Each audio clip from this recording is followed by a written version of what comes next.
अच्छा बात आपने कहा, उतना डीपली लोगों को समझने सीधा सीधा समझिए तो अभी वर्तमान परिस्थिति में बिहार में एनओएस जो किए हैं, वर्तमान में खतरा नहीं है, लेकिन खतरे के बादल में मौजूद है। हमारे जस्ट बगल में शिवनंदन भारती जी मौजूद है, पटना उच्च न्यायालय के जाने माने एडवोकेट हैं। कल सुप्रीम कोर्ट से एनआईओएस के लिए जजमेंटे आया, तब से एक भूचाल सा मचा हुआ है कि कौन रहेगा, कौन जाएगा, कौन आने वाले समय मास्टर साहब बिहार में बनेगा। खासकर मैं बिहार के बारे में बातें कर रहे हैं। वैसे तो 14 लाख स्टूडेंट जजमेंट में क्या कुछ है, अभी इनके सर के हाथ में जजमेंटे हैं, मैं जानने का प्रयास करूंगा। सबसे पहले तो सर आपको बहुत बहुत जी, क्या कुछ है इस जजमेंट में, क्या उम्मीद लेकर चला जाए? स्टूडेंट पूरे डरे सहमे है, बहुत लोग तो डरे सहमे है, बहुत लोग कह रहे हैं कि अच्छा। सरल शब्दों में समझा दूं पहले लोगों को, क्योंकि मेरे पास भी इस जजमेंट के बाद बहुत सारे छात्र जो है या नौकरी में है, उन लोगों को एक डर समा गया कि बिहार के संदर्भ में जो डीएलएड किए हैं एनओआईएस से उनका क्या संभावना, अब क्या भविष्य है। तो भविष्य का बात जब कीजिएगा तो जो अभी के बाद तो ये समझ लीजिए कि उनका भविष्य इसमें अब नहीं है। जो 18 महीने का जो डिप्लोमा कोर्स था डीएलएड में, उन्होंने जो किया है ओपन से, तो उनकी अब आगे तो नियुक्ति नहीं हो सकती है, ये क्लियर हो गया है।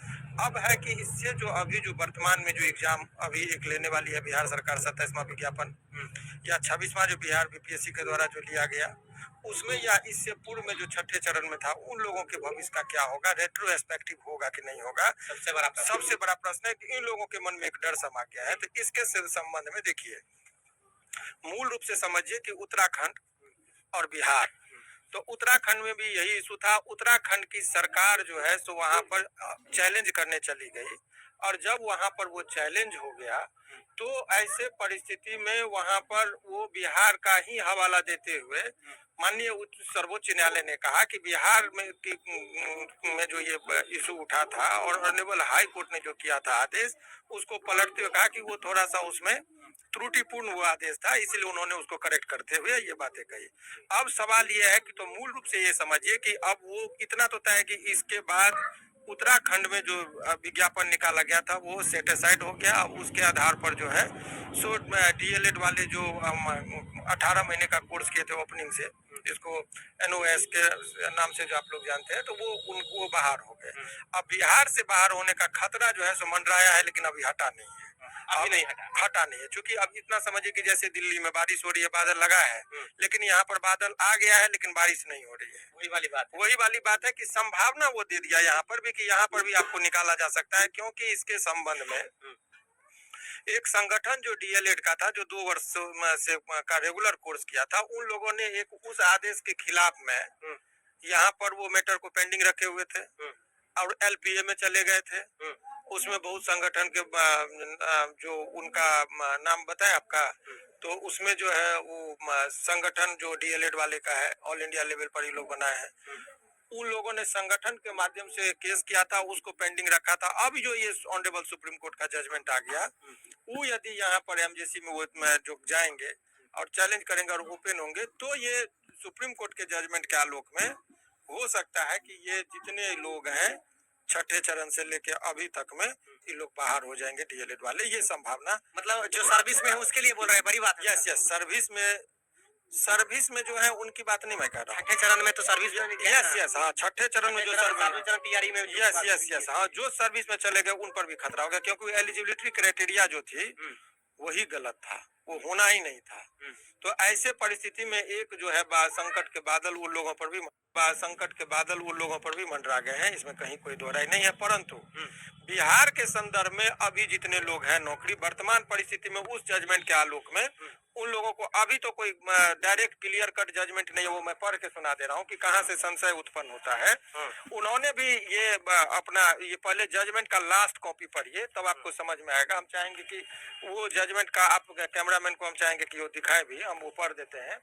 इसमें क्या हुआ था सीधा करके लीजिएगा तब समझ में आएगा, और हम पढ़ देते हैं और इसके मायने बता देते हैं तो आपको समझ में आएगा।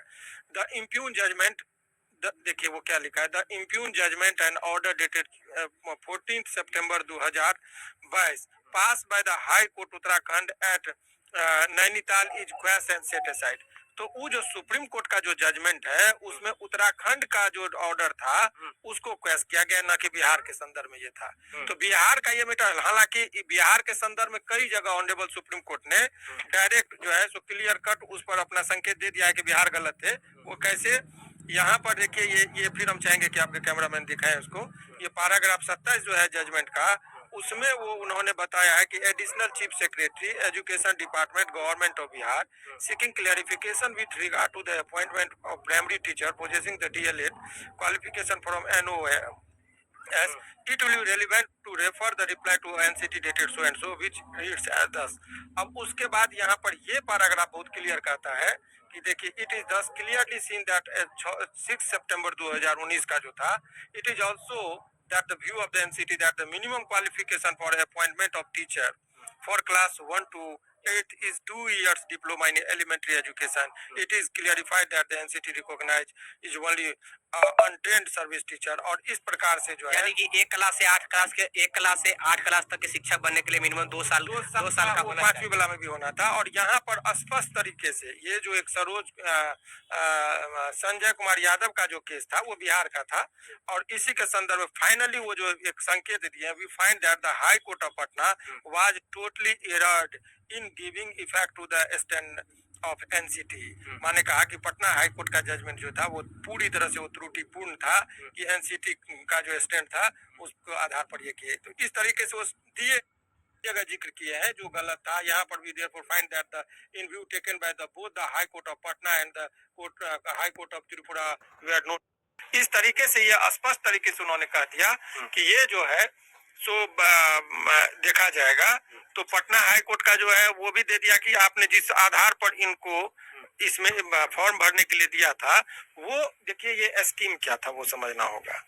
इसके मूल रूप को समझने के लिए जो बेसिक चीज जो लोगों को नहीं समझ में आ रहा होगा, ये देखिए, पहले ये था कि जो डीएलएड किए हैं, जो क्वालिफिकेशन गुणवत्तापूर्ण शिक्षा के लिए ट्रेंड लोगों की जरूरत है, तो ट्रेनिंग उसका होना चाहिए था। तो जो पहले जो इससे पहले जो आप देखते होंगे कि बिहार में जो हुआ था, पंचायत शिक्षक हुआ, पहले शिक्षा मित्र हुए, फिर पंचायत शिक्षक हुए, फिर नियोजित शिक्षक हुए, और फिर अभी जो है सो बीपीएससी के माध्यम से जो शिक्षकों की नियुक्ति हुई। तो शुरुआती दौर में मार्क बेसिस पर आप इंटर मैट्रिक किए हैं, ग्रेजुएशन तक गए, उस मार्क बेसिस पर उठा लिया। उस टाइम बीएड डीएलएड सब का कोई खास भूमिका नहीं, जरूरत नहीं थी। बाद में 2009 में जब शिक्षा का अधिकार आया तो बोला कि गुणवत्तापूर्ण शिक्षा दीजिए। तो गुणवत्तापूर्ण शिक्षा के लिए क्या ट्रेंड चाहिए, उसको ट्रेनिंग चाहिए। तो ट्रेंड टीचर जो कैपेसिटी है उनका तो ट्रेनिंग का जो है सो डीएलएड और बीएड का, तो जो लोग उस टाइम में आगे तो बोले इनको निकलना पड़ जाएगा नौकरी से। तो सरकार ने एक पहल की और उसमें जो रूल फ्रेम हुआ उसमें कहा गया कि एक स्कीम लाया गया कि जो नौकरी में है, सेवा में है, वो तो अब क्लास करने जाएंगे, तो पढ़ने डिग्री लेने जाएंगे, तो यहाँ उनका स्कूल में क्लास कौन लेगा। तो इन लोगों के लिए जो है सो ओपन एक व्यवस्था की गई कि वो दूरस्थ जो कहते हैं शिक्षा नीति के तहत कि वहां से वो ले ले। तो उन्हीं लोगों के लिए व्यवस्थाएं की गई थी जो सर्विस में थे। इस बीच में जब मान्यता मिल गई तो ये लोग, कुछ लोग जब फॉर्म भरने लगे पटना का जो है सो बिहार का जो वैकेंसी आया, तो ये लोग बोले कि जब आप जो भी लोग वहां पर डीएलएड किए हैं ओपन व्यवस्थाएं में, उन लोगों को भी आप मान्यता दीजिए। तो ऑनरेबल हाई कोर्ट ने कहा कि एक जब शिक्षक जो बन गए हैं उनको मान्यता दे रहे हैं, ये भी वही डिग्री लेकर इनको भी फॉर्म भराइए। तो ये लोग यहाँ केस जीत गए। तो जीत गए तो यहाँ से राज्य सरकार और अन्य लोग को नहीं गए, कहीं चैलेंज नहीं किए। लेकिन यही सेम इशू तब यहाँ का यही हवाला देते हुए उत्तराखंड के भी विद्यार्थी ने कहा कि हमको भी मौका मिलना चाहिए, चाहे हम ऐसे ही क्यों न किए हैं। तो उन लोगों का तो वहां पर भी पटना हाई कोर्ट के लाइट में, वहां पर भी त्रिपुरा में भी जो है सो लोग जीत गए। लेकिन वहां पर जो है सो ये मामला सुप्रीम कोर्ट लेके जब चला गया तब इसका जिक्र हुआ कि नहीं, इसका शुरुआत ही पटना से हुआ था, पटना हाई कोर्ट से शुरुआत हुआ था इस कहानी का। सो पटना ही गलत था, लेकिन वो जजमेंट को जो ऑर्डर को क्योंकि ये पटना वाला डायरेक्ट चैलेंज में गए नहीं वहां पर अभी सुप्रीम कोर्ट, इसीलिए ये बच गया और उत्तराखंड वो का विद्यार्थी हट गया। अब यहाँ पर यह है कि ये यहाँ पर चैलेंज जब करेंगे तो संदेह के बादल मंडरा रहे हैं कि इस पर जो है सो क्या हो सकता है। अब यहाँ पर राष्ट्रीय डीएलएड महासंघ के द्वारा एक केस की गई थी जो यहाँ पर पेंडिंग था, वो जो है संजय कुमार यादव के जो जजमेंट जो दिया गया था, जिसमें इन लोगों को भी फॉर्म भरने का मौका मिला था, इसी को चैलेंज किया गया था एलपीए में। एलपीए के बाद ये लोग एमजेसी को भी ये लोग रखे रहे पेंडिंग। अब देखे कि लोग सुप्रीम कोर्ट का जजमेंट जो है सो इनके फेवर में आ गया, तो उनके जो महासंघ के राष्ट्रीय अध्यक्ष है वो थोड़ा अपना वो उस पर स्टडी किए हुए थे, तो उन्होंने हमसे बात किया, तो उन्होंने कहा कि इसको सर हम जो है सो एमजेसी किए हुए हैं, उसको भी अब हम लोग इस पर देखिए जब हम लोग का फेवर में आएगा तो इस परिस्थिति से जो है सो खतरा मंडरा। अगर सीधा मैं बताऊं तो क्या कहना चाह रहे हैं? सीधा सीधा जो बहुत अच्छा बात आपने कहा, उतना डीपली लोगों को समझने सीधा सीधा समझिए तो अभी वर्तमान परिस्थिति में बिहार में एनओएस जो किए हैं, वर्तमान में खतरा नहीं है, लेकिन खतरे के बादल मंडरा रहे हैं। इस जजमेंट के बाद इन लोगों को जो है सो कोई खतरा भी नहीं, ये अभी फिलहाल में नहीं है, लेकिन खतरा के बादल है, कभी भी कुछ हो सकता है। हाँ, देखिए ये अभी सिचुएशन है एनआईओ संबंधित। अभी हाईकोर्ट के एडवोकेट साहब से हम जानकारी लेने का प्रयास किया। सही जानकारी यही है, जो डीएलएड एनआईओ डीएलएड संबंधित जो सुप्रीम कोर्ट से जो जजमेंट आई है, 38 पेज का जजमेंट है, उनसे ये स्टडी कल देर रात स्टडी किए और देन फिर अभी समझाने का प्रयास किए। सहयोगी कैमरा पर्सन राजेश राज के साथ